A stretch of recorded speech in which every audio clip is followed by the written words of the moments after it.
Hello everyone and welcome to Inside Volleyball, a new webinar concept where we are talking with top-level coaches about top-level games. Who are we? We are Yannick van Harskamp and Dirk Sparidans, and we are both former Dutch national team players. We played several years abroad as professionals, and we also participated in several European and World Championships representing our country. Today's guest also started playing volleyball, pursued his coaching career ambitions already at a fairly young age. Ferhat Akbaş is the current coach of Chemik POLICE, and he recently won the Polish Cup. He also qualified for the quarterfinals of the Champions League in a majorly important game against Dinamo-Ak Bars KAZAN, where the winner took a place in the quarterfinal. About this majorly important game, we will talk with Ferhat about what made him win the game, what were the key moments, and what was so important in the preparation, what made him win the game. So, first of all, Ferhat, can you tell us something about your playing and coaching career? First of all, thank you for inviting me here. So I started coaching very early ages, around 18, 19 years old, and I was scouting in the beginning, also hitting some balls, and I started mostly with women's side, women volleyball. And my coaching journey go through very different countries, China, Japan, Romania, Turkey, now I'm in Poland. So I worked in national team level and club level. So this season we are the winner of Polish Cup. The current season still continues, and we are still playing in Champions League quarterfinal, as you mentioned. So I wish all the people that watch this video can find some useful information from our talking. I'm very sure they will do. How would you describe yourself as a coach, Ferhat?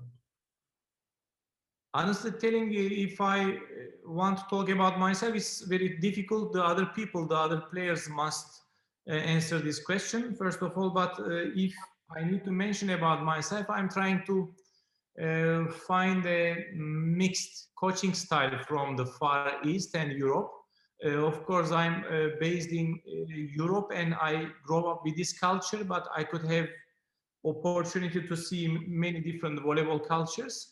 So I'm trying to combine it, and I generally try to be a polite coach that doesn't continue with a lot his emotions, try to use his logic that I can say, and I try to keep good communication with our players, especially women coaching. Good communication is almost the first thing. All right.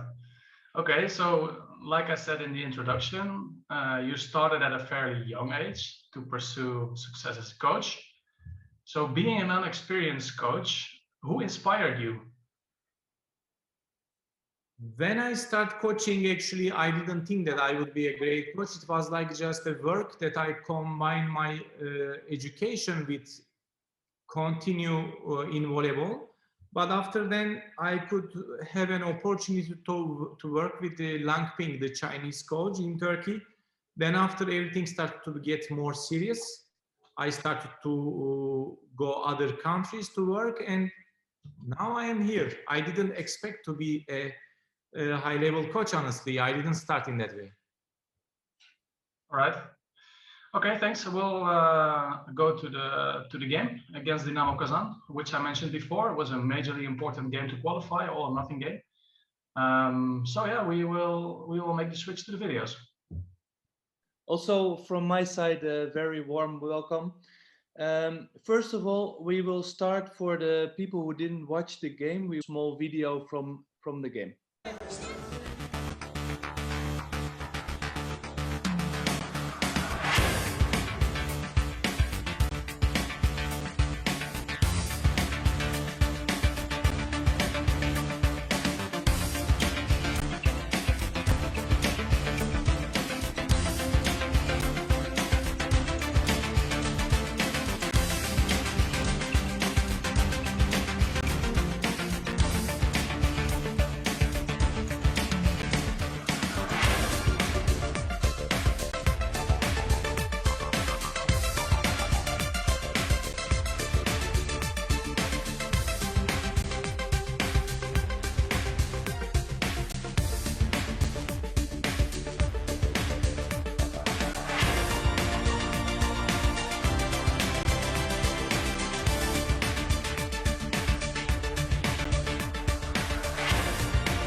Ferhat, can you tell us something about the preparation of the game, the main preparation? So this game was our second game in the group. Actually, it was the most important game because if we could win the game, we could qualify. So actually, one day ago, we had another group game and we tried to combine our work, tactical work, depending on the second day. So actually, the first day of the tournament, we played this kind of same game that we were preparing for the second. So Dinamo Kazan is a classic Russian team with very strong attackers and blockers on the net. And they really know to play their way of game, especially out of system balls, slower game. They are better than almost all around the world. So we try to focus on our side that creates a faster game, a lot faster than the opponent's side. So all the work that we were doing is mostly about serve pass and a good block defense system against the other team. Was there also something you really changed during just before the match? A few things, what you changed? So the thing that we focused mostly, we don't change, but we try to make more was the combination game because the opponent in Russian league, they don't play a lot of combinations and we knew that if we could play more combinational game, they would have more problem. And that's why we work a lot about our passing to give in system balls and to speed up our game. So especially the speed in the game, that was something you changed before the match, you were focusing on. Generally, our game is quick and fast as much as possible, but this game we were extra focused on that to make it better. Yeah, okay, I can imagine. We're gonna watch a few videos we selected in the first set, 7-6, the middle number 9. She is running behind the setter. When the video starts, can you tell us about the tactic in this rally? In this action, we will have a free ball and number 9, the middle blocker, is going to run behind because the opponent middle follows our middle during the match. This action you will see, the opponent middle is following the middle and number 9, our number 9 is running a gamma from second row, back row. In this condition, our setter sets the ball to left side. So she's hitting the ball against one block. And the opponent always goes cross, so she prefers more line and tip. And this tactic before the match, how much do you talk about this with your setter? So, of course, we prepare this a lot because the opponent middle blockers always follows the middles. So our strategy was always pushing the game in one side and then pushing the ball other way. So in this situation, you see number 9 runs on fast on one leg on purpose to keep the middle with herself, and our setter sets the ball to left side. Almost all the game we tried to keep the same style and it was working. And is the middle, is she running for the tactic or does she run her own preference? So this is a kind of free ball situation. So it's not a side out phase. Side out phase, mostly the setter decide, but this kind of free balls, the middle blockers, I give the freedom to run to their way as they wish, but they know the team tactics. So the middle blocker runs too fast, one leg here, and our setter already knows the option. So it's a kind of known situation for our team, our side. So if in the rally you say the middle is free to go wherever she wants, and if she's running behind, the setter knows, okay, I can play the middle behind or the pipe or in front because this is for the tactic. Exactly. I don't say that the middle blocker has all the freedom to run wherever she wants, but she has a lot of options to run and she has that freedom. And generally she knows the opponent tactics, so she makes the logic choices like that. If they make not so useful runs, I will inform them during the match to run more that way or this way. Okay, so then you will talk with the middle that she has to run something else. Exactly. Okay. Okay, thank you. Let's go to video number 2. It's also in the first set, 10-8. The middle number 5, she's running shoot, and the outside number 12, she is getting the pipe. So this video is kind of same logic, but from the other side, left side. Our number 5, the middle blocker, after block, she runs a transition 7, shoot, let's say. And our right side and number 12, pipe, from second row, they will be big freedom and more gap on the net between the blockers. So she has more option to attack to score between 5-6. Because the middle blocker follows the middle blocker. Yeah, and we see number 12. She is hitting to the right. What does she know before the match? Where is the space? Does she know this in the tactic? Of course, number 12, she loves to attack mostly to zone 1 generally. This is her habit. So before the games, she needs to know that we have the gap other side. So she go much more 5-6. And to make it, we need to give her enough repetition at the practices. Yeah, so before the match, you practice this because her main option, main direction is to the left side. But in the weeks before, you practice a lot with her to the other side. Exactly. This tactic. Her direction, yeah. Okay, thank you. I was a former setter, so I watched to the setter a lot. And in this video, you also see that the setter, she is standing on the floor. And in the preparation, you said you changed this with her. Can you say something about this? Marlena Kovalevska is a very experienced setter. She's not so young, she's not so old. So when I met with her first, I saw that she was a jumping setter. And she's a very stable player with her body. And when I see her standing and setting, her set quality was a lot better. And at the same time, this body position, when she doesn't set, her body position is mostly more straight. That helps our compact game, let's say, about the speed and about not to show where she sets. So this was kind of generally our general opinion to try on that, and she agreed on that. And I want to mention to the people who is interested about this is not a must. This is a can. She has also freedom to jump set, but she doesn't prefer, actually, this is my second season with her, she doesn't prefer mostly, especially at second year. So this, in my opinion, helps our speed, and especially in her anatomy, in her style, her set quality. Okay, so you started with her 2 years ago to set like this, and how did she in the beginning? How did it work? Because I'm a former setter, and if you change something, it's difficult to change. How did it work?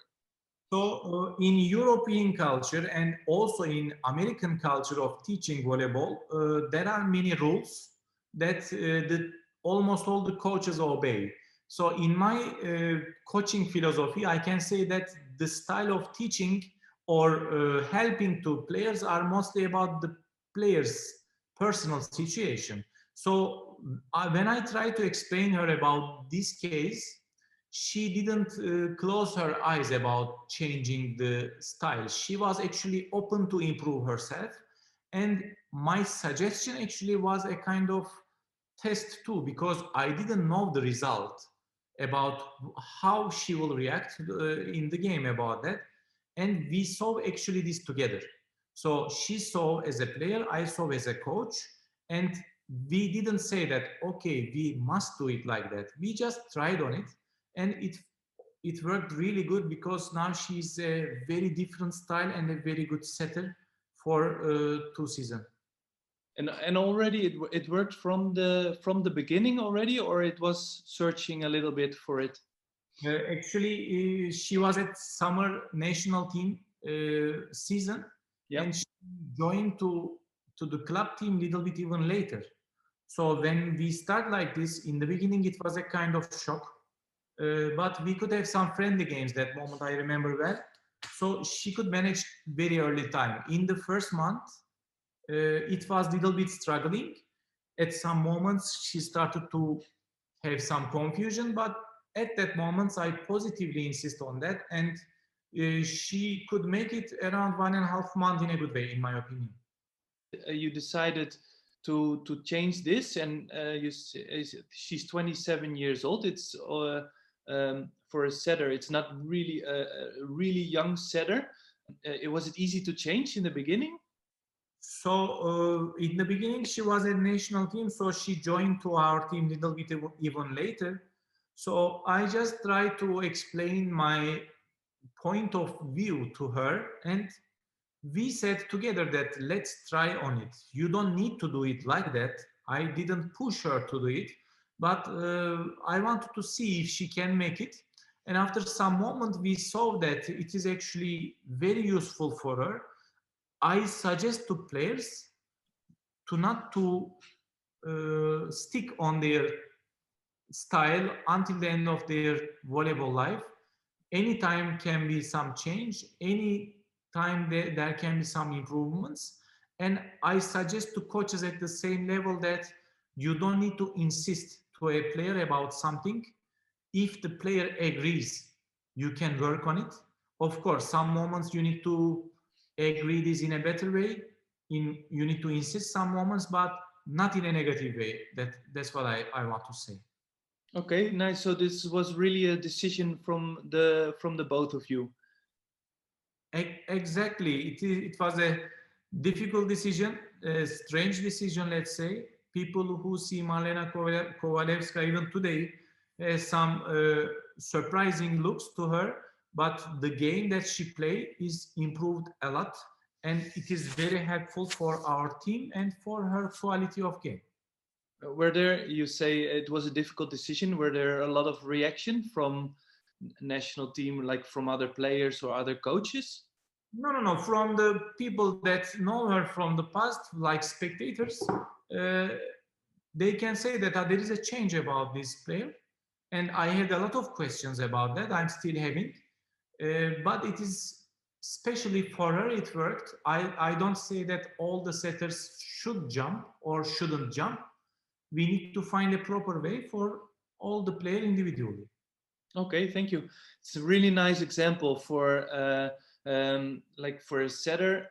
Normally the thing is like till 20 years you can change on techniques. That's what a lot of people are saying. But she's changing something at 27 years old. It's, I think, if I look to the game, it's really great. So it's a good example for other coaches that even after 2025 you can change something with a setter. Nice, great example for this. Let's go to the third video. The middle, she is running short behind. The ball is going to the front, and the outside hitter, the left outside hitter, she's hitting line. So in this example, you will see that number 9 is going to a shorter one leg to keep the left side of the opponent jump hitter. Number 6, our main hitter from second line, will be free, plus left side is one block. So in both conditions, if the setter would set the ball to zone 1, second line, or to left side, would become successful decision anyways. And as you see, our left side hitter still keeps hitting the ball to line because she knows that the opponent is closing cross to her at blocking. She's hitting line, and you told me that you know that she is the block is to the diagonal. How did you know? So we know these things when we work on the opponent. So how they block generally, how they defense generally. Plus we played with Dinamo Kazan at the first group stage in Novara. So we have another game that we can compare how they did play against us. So we more or less know that they would close cross, and it was like that. Number 12, Stranzali has good attack from the left side to line. This is her natural attack. So we insist on this, and it was very successful during the match. And did she practice before the week before? She practiced on the hitting line, or?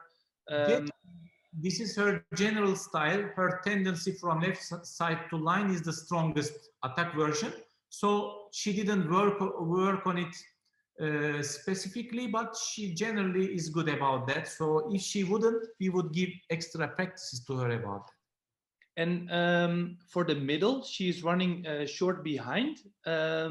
Is this something you practiced on the weeks before? Exactly. We work this a lot, and we know that left side will jump. And in this situation, the setter also could set the ball to her. That knows that she could have double block. And this is not the only way. You cannot just hit the ball in one block. So sometimes in double block, she needs to find some directions to pass the ball. That's why the most important thing that we work with the middle is the timing. When the setter touch the ball, she's on the air, so she can have better direction. When we prepared this webinar, you mentioned the setter change from jumping into a standing setting. Can you tell us how this process went? Actually, Marlena Kovalevska is a very experienced setter. She's not so young, she's not so old. So when I met with her first, I saw that she was a jumping setter, and she's a very stable player with her body. And when I see her standing and setting, her set quality was a lot better. And at the same time, this body position, when she doesn't set, her body position is mostly more straight. That helps our compact game, let's say, about the speed and about not to show where she sets.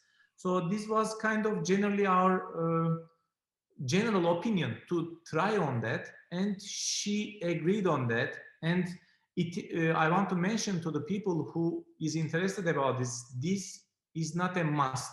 This is a can. She has also freedom to jump set, but she doesn't prefer, actually, this is my second season with her, she doesn't prefer mostly, especially at second year. So this, in my opinion, helps our speed, and especially in her anatomy, in her style, her set quality. Okay, so you started with her 2 years ago to set like this, and how did she in the beginning? How did it work? Because I'm a former setter, and if you change something, it's difficult to change. How did it work? So in European culture and also in American culture of teaching volleyball, there are many rules that almost all the coaches obey. So in my coaching philosophy, I can say that the style of teaching or helping to players are mostly about the player's personal situation. So when I try to explain her about this case, she didn't close her eyes about changing the style. She was actually open to improve herself. And my suggestion actually was a kind of test too, because I didn't know the result about how she will react in the game about that. And we saw actually this together. So she saw as a player, I saw as a coach, and we didn't say that, okay, we must do it like that. We just tried on it. And it worked really good, because now she's a very different style and a very good setter for 2 seasons. And already it worked from the beginning already, or it was searching a little bit for it? Actually, she was at summer national team season, and she joined to the club team a little bit even later. So when we start like this, in the beginning, it was a kind of shock, but we could have some friendly games that moment, I remember well. So she could manage very early time. In the first month, it was a little bit struggling. At some moments, she started to have some confusion, but at that moment, I positively insist on that. And she could make it around 1.5 months in a good way, in my opinion. Nice, thank you. Let's go to the fourth video. Akolevska is serving from left of the court, diagonal. And we see the result of this point. It's going to be a successful point. So yeah, that's something where I think, okay, good point, don't need to change anything. But then look at number 5, Kakolevska. She's not serving anymore from the left side. But you will see she's changing her direction. So successful point made. And right now she will serve from zone 1, which is from the right side of the court. And she's serving straight on the same receiver. Where I'm just curious about is why is this happening? Why is she changing her tactics after a successful point? I suggest this to my players to change their starting zone for serving. There could be some different reasons. One reason can be, for example, you give a target to opponent side and your player is not so good to find this target. So then you change her to zone 1, to closest way, to a straight way, so she can find the opponent. But in this situation, I remember very well that the opponent setter makes her setter calls 1 by 1. So for example, if she sets the ball to right side and the attacker is blocked, then next round she tries more left side. So she was making 1 by 1 sets. So in this situation, I put her to 5 to 1 to serve to zone 5 to Bricio. So in this case, I would cut her attack because she had to pass. And again, the ball should go to the one that is blocked. So this can be a couple different reasons. And at the same time, the third reason can be, it is not in here, but the third reason can be in some teams, some receivers, good receivers are covering the bad receivers. So when you try to find the bad receiver on the court, the good receiver is covering, so you cannot find the spot good. So you get closer to this player to find the spot. Okay, nice that there's so much philosophy behind it and so many options to play. So how important for you is the good serving direction from your own player? So how high do you consider this in your decision making? So in high level volleyball, if you want to win against a tough team, first thing that you have to focus is more than direction, the quality of the serve. The serve must be good. If not, you cannot play the game.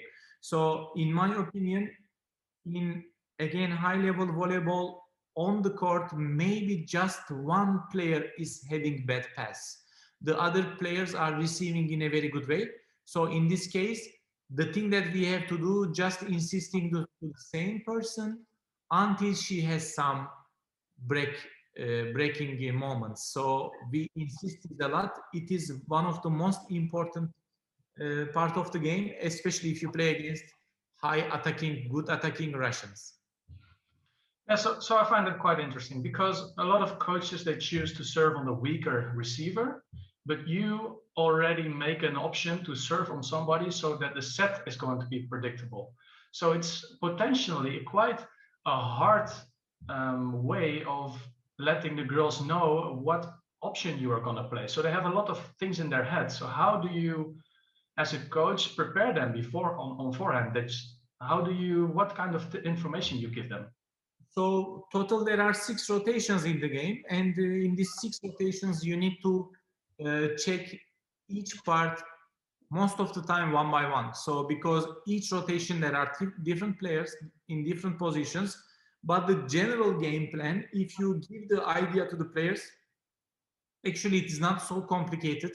Maybe first round of the game, I mean when they rotate one time, they can forget something, they cannot remember something, that I understand. But after the videos that we are watching, the practices that we are making, and the current experience during the match is giving them enough feedback to remember the situation. So these players are from young ages starts to learn tactic. So the thing that we talk is not actually very complicated for high-level players. All right, thanks. Interesting answer. We'll go to the next video. Shortly, we already heard you speaking about this, about the tips behind the block. Here we can clearly see that Fabrice is going to be back row in position 1, the opposite from the other side. And we will see that there is quite a big zone where your number 12 can tip the ball. Is this something that is standard in your team, that it's always a solution to tip behind the block? Or do you also take into mind which opponent you're going to play? About the tip of our players, I suggest to all the coaches to be patient about that, because when there are some tips and when the players don't score, this is very natural. The coaches gets much more aggressive and they push the players to attack more. But in some moments, even if you don't score by tipping, you can get the point by block defense. This is a very good example. Fabrice is the main hitter of the opponent. So when you tip in front of her, let's say that she covered the ball good, we know that she will not attack the ball anymore because she's on the floor or whatever. So it means that the ball is going to go mostly to left side probably. So we are creating a triple block, double block, or a good block defense system that we are prepared. So we can stop the ball during the block defense. And actually this is the success of the tip, not success of the block defense, because we knew it earlier. Okay, so tipping is one of the ways to score a point, but also one of the ways to make a better defense, block defense situation. So you are, as a coach, not only thinking about tipping on high balls, but also, like in this situation, tipping on a perfect set. Even like a 1 block, 1.5 block, she was tipping. Actually, 1 block, 1.5 block tipping maybe doesn't look very wonderful, let's say. It doesn't look beautiful, but it can be more effective than usual, because 1 block, all around the world, the spectators, the players, the coaches wait for a strong attack. So very less opponent is ready for a good, clear tip. So tipping is always a good option in any part of the game. Difficult balls, easy balls, triple block, 1 block is always a good option. I mostly talk about women volleyball. I'm not expert about men volleyball. I'm talking about women. Women, it is always useful. I still believe that. Yeah, so a lot of times top teams, when they serve really well float, for example, they also receive good float. Like your strength is also what you can play against the opponent team is also your own strength. The fact that you are focused a lot on tipping on 1 block or in perfect situations, does it mean your team is also better prepared than average on defending tips? Of course, how much you face the difficulty, that much you get better on it. So in our team, the tips are more common than usual because actually we push the players to play a very quick game. So when you try very quick game, the unstable sets are more common than usual. So it means that you need to, let's say, use the difficult ball in a good way. So tipping is more common. And of course, our team is more prepared on that. All right, let's go to the next video you selected and we'll talk it through. Yes, Ferhat, in the next video we will see the middle is running shoot and the outside hitter is running towards the setter. Where is this tactic coming from? So this is a clear combination that we call pompa. I don't know in other teams how they call it. So this is a very common combination that is played in Far East, let's say Japan, China, Thailand, Korea. But in Europe, some teams are making too, not so common. So this is one of the game that we call most of the time almost against all type of opponents, the quick opponents, the slow opponents. We are trying this because mostly it works. Okay, and you did it also in this match. Let's watch to the video and you can give a comment on it. As you see, number 2 is going to run inside for a pompa call. So in this case, the two middles and right side of the blocker will stay there. And our main hitter, number 6, Brakocevic, is one block. So normally when an opponent play against us, they should be good blocking number 6, our opposite from right side. But we still want to leave her one block. That's why the left sides and middles or the second back row attacks from Pi, they try to keep the opponent busy as much as possible. That's why we make this combination, and the middle cannot leave the pompa because they are facing each other at the same point.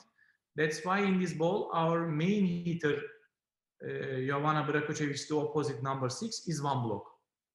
So if I hear it right, it's not not to play the ball, the compa, how you call it. It's not to play it, but it's just to make a run so the opponent is confused. So this is a good question actually. In this action that we see, this pompa is not played. But if you never play the pompa, the opponent team will not believe it anymore. They will go to the main person. So that's why actually when you make the combinations, even if it is not your first plan, you need to play a couple times to leave this player free. Or the combination can be your main game because the opponent cannot be so good. So depending on the opponent reaction, we play it or not play it. Did you play it in the games before? Did you play it a lot? For sure, in all my teams, I'm trying all versions of combination. That depends and changes depending on the opponent.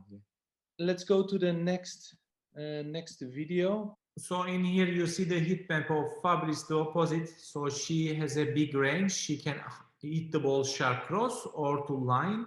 She can find almost all the spots. So that's why we made 4 people defense. And at some moments when she has bad set, 3+1 I call 1 person at team and 3 people at defense system. So when there is extra easy balls that we can block, we also focus on triple block. So 3 people at block and 3 people at defense. In this action, you will see 3 examples in a row. This is the first set. We go double block, left hand of our blocker must come to the attacker's hand. So you see a 4 people defense and we are successful. Then little bit more difficult ball. She has to tip. So our right side zone 2 is going for tip. And actually our blockers don't jump. Let's see. Yes. And the third ball is the easiest version out of system libero sets. And we go for triple. In this case, our zone 1 defender, number 4, is moving more sharp because her heat map is very strong about this direction. That's why we try to do these 3 different block defense system in just one action. Yeah, we saw the tactic, and you mentioned the left hand on the ball. What kind of tactics do you have more for block? So some coaches call this closing line, closing cross. So I call it left hand to right hand or between our hands. So if the ball is between your hands, it's a kind of line block. If the ball is on your left hand, it's kind of cross block. So I mentioned this in that way. And I always explain this in that way to our players. And when I want everybody long defense, I call it 4+0. Actually, you don't need to say +0 because it's still 4. But I believe that this keeps an extra, how do you say, tip in the mind of the players. So 4+0 means I'm not in the tip. and I combine the other version like 3+1. So 3 people at defense and 1 person is at tip. So this kind of names can be very helpful for the players to understand the situation immediately as quick as possible. Is there are these standard situation for your team? So do you have the standard defense situation, or do you have individual defense situations? So if you separate this to practice and the match, this is different. In the practices, we play a common game. And if we prepare for an opponent like Fabrice, if I want to see a 4+0 practice, defense, let's say, already we are working on it with men attackers, men players that are coming to our practice, and they try to attack like Fabrice. So we can make that block defense system. So the players already knows how to block defense and the specific movements. Generally, I'm not a coach that has very stable defense positions. My defense positions are changing a lot depending on the opponent style, let's say. So I'm very flexible about block defense system. So it's possible the defense on the left side. You can tell the middle, she was defending on the left side. You can tell her like, okay, go 2 meters from the sideline and you defend over there. Exactly. For example, some players attack line, let's say, but they are not good about finding the sideline. They are hitting the ball between 5-6. It is very possible. And in this situation, I say to my defender, okay, do not stay at the sideline. Move inside 1 meter, move inside 1 step, depending on the attacker style. I change this a lot.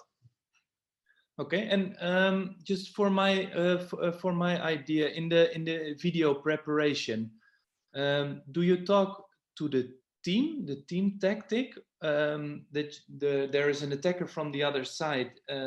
You are standing over there, you are standing over there, you are standing over there, or you do the preparation with the individual persons? So when we talk about the video meeting of the team, you saw the heat map that you showed. Actually, this is prepared for the players.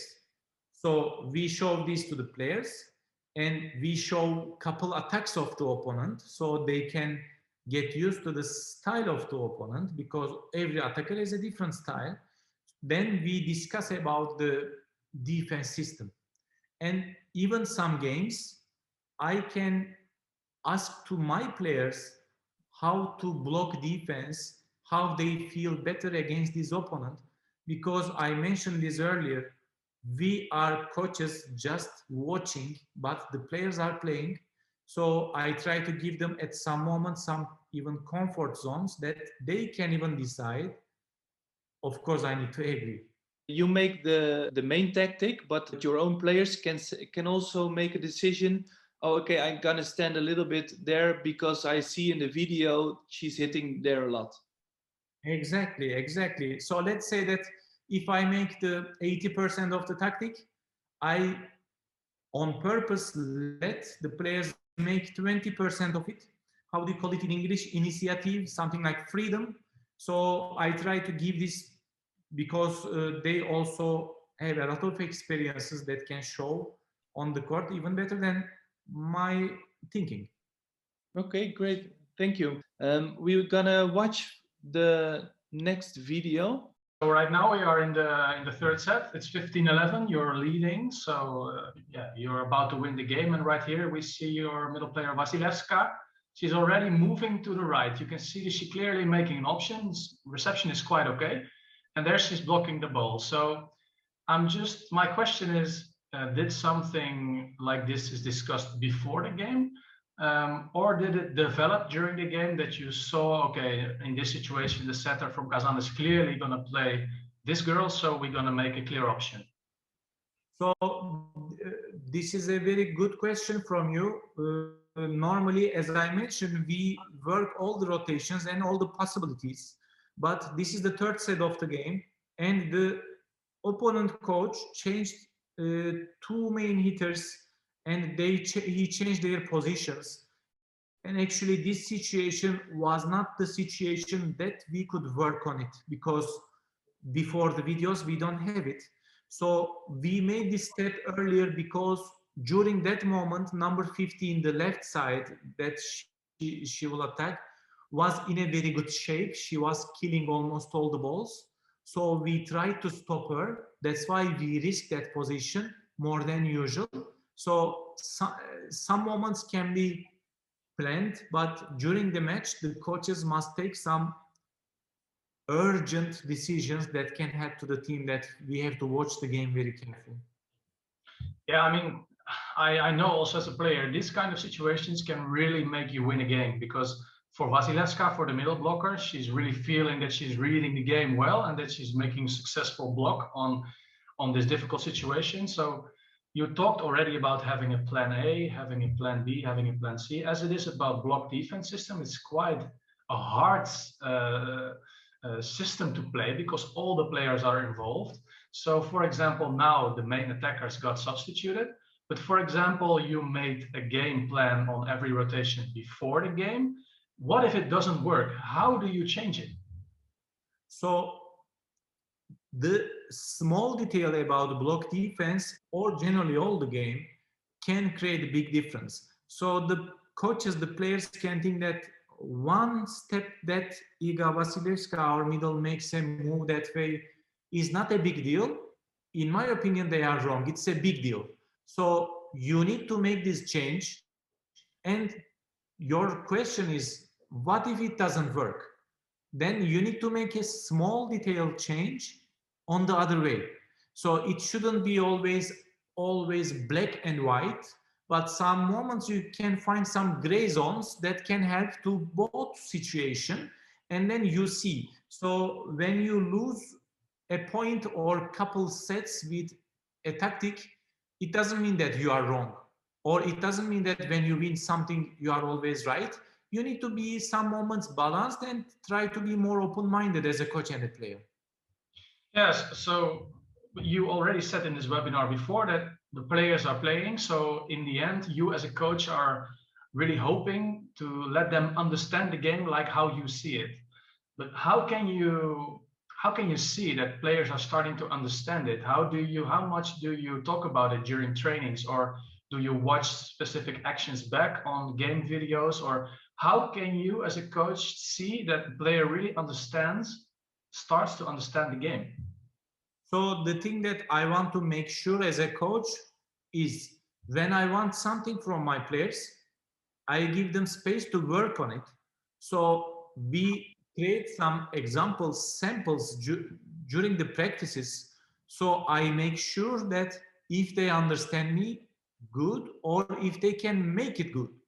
So if I suggest to the coaches that tries to implement a tactic to a team, first thing that you have to do when you decide something, make sure that the players can do it. If they cannot do it, you are doing something on the theory, nothing works on the paperwork. So it's always good to be a lot flexible about that and give enough repetition. Repetition is the key of volleyball. How much you repeat, that much you are more better. And when you work with a group of 14 players, let's say for a season, you already know that they can do it or no, or did they give enough focus or no. That's why you can easily manage this if you give enough repetition to the players. Yeah, so the way to check if they understand or are able to execute the actions you would like to see is in training.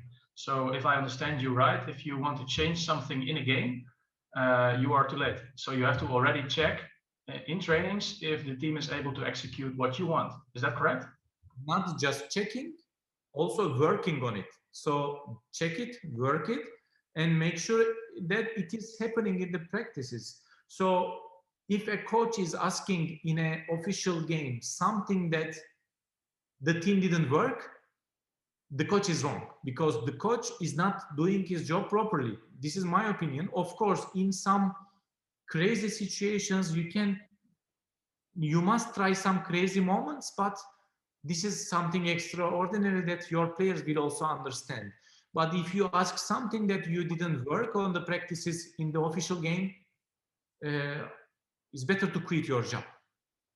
Okay, Ferhat, thanks. So we're done with the video part now. I think at least I also learned something about your explanation, and some of the things are really interesting for coaches to learn from. So I'm curious how you, with your experience in the Far East and with the Turkish national team and now as a head coach in Poland, how do you see the future of volleyball? Future of volleyball is getting a lot faster. The thing that I want to say what I don't agree is women volleyball is always compared with the men volleyball, and people think that women volleyball is getting closer to men volleyball. I totally disagree. Women volleyball is continues from her path in its way. They don't look like each other. So I suggest the coaches to separate two sports. Women volleyball and men volleyball is totally different things. One profession is better than both of them, and it looks like a lot enjoyable volleyball games than past because of the system of scoring, everything for the quality. So it will be really good in the future, better and better. Okay, so tactical wise, you expect a lot of changes also.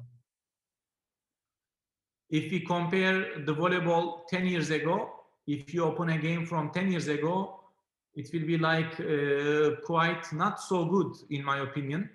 Today's volleyball is a lot upgrade version of 10 years ago. And for sure, this is nature of the time. After 10 years, we will be watching another sports for sure. Okay. One final question. If you have to give one advice to the people who are watching, if they are coaches or players or somebody who's not involved that much in the volleyball world, you as quite a young coach, if you have to give one advice to everybody, what would it be? For the coaches, I can say that if you want to be a good coach, watch volleyball anytime you have, spend your time in the gym, spend time with volleyball players, coaches. This is the only way to improve. How much you make it more, that much you will get different ideas that can make you improve. And imagine it's like a hobby.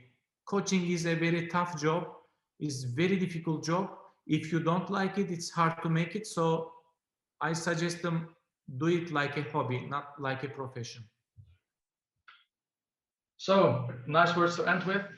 Thanks, Ferhat, for your openness and transparency. I think at least I learned a lot from it. So the other people who are watching, I mean, for sure also do. We will be back for sure with more inspiring top coaches to talk about top level games, and especially what makes the difference between winning and losing. It can be physically, mentally, tactically. We will see.